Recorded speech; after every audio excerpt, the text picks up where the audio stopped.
spring ahead, we want to make sure you're getting the best sleep possible to have the best days filled with fun, relaxation. And you can't do that if your hormones are all messed up from poor sleep. Let me tell you, I've lived it for the last decade. I got my hormones fixed, and it's amazing.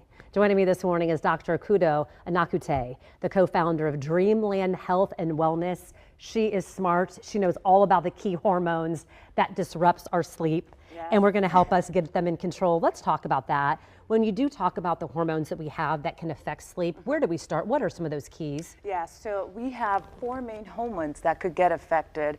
So we have leptin, we have ghrelin, we have insulin, and we have cortisol.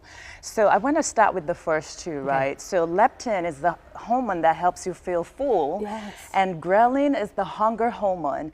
And so if when you don't get enough sleep, ghrelin goes up, and you so feel hungry, and then you eat, and then you get overweight. Absolutely. It's terrible. Yes, that's really what happens. Yeah. So what can we do then? I know though, when I'm looking now, I feel like influencers everywhere are talking about cortisol, and like, oh, your cortisol's probably all off. Is that really what's happening to many people, or do you think it's maybe just a little bit of it's happening for some, or is that something that we really need to pay attention to? Yeah, absolutely. I think it's happening a great deal. If people don't get enough sleep, cortisol goes up, and that affects fat storage, and especially fat around the abdomen. And so I tell people who do everything. They cook well, they go to the gym, but they just hit a wall. They can't lose that weight. I'm like, we need to look at your sleep.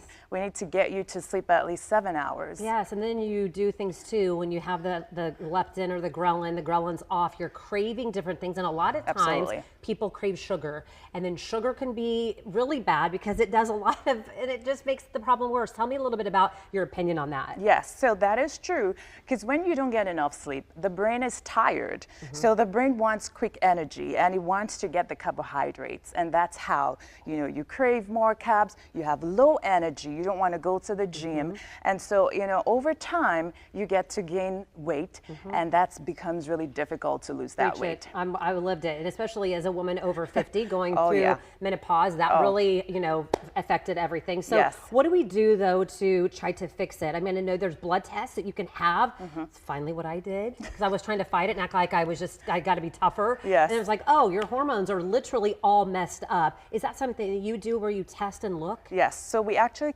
can test for those hormones, but I always start with telling them, let's get you to get at least 7 hours, right? That's what the American Academy of Sleep Medicine recommends. 7 to 9 hours of sleep for adults, and this is uninterrupted sleep, right? Not cat sleep naps here and there. And then, when that's not getting us to where we want to go, absolutely we can get to test for those hormones. Yes. What is the next big key that you think that maybe I've even misled people with something that I've said, or that you think that you hear from people that come in that you say, this is the most important thing that you want to leave people with on this Friday? Yes. So I want to say that making sure that you're getting enough sleep is key, right? And this is, like I said, is uninterrupted. You want to make sure it's at least 7 hours. And what I find a lot is that people are not giving themselves the sleep opportunity, right? So you get to work till midnight, and then you have to get up at 5 a.m. because you have to be at work. So giving yourself the sleep opportunity is key. Yeah, you got to make the appointment for sleep. I've really tried to do that here in the last year or so, like say, okay, and it's not just if you need to get 7 or 8 hours, like jump in bed, you got to start winding down. Do those things that teach your body that what you want to do. Thank you so much. Great to have you here.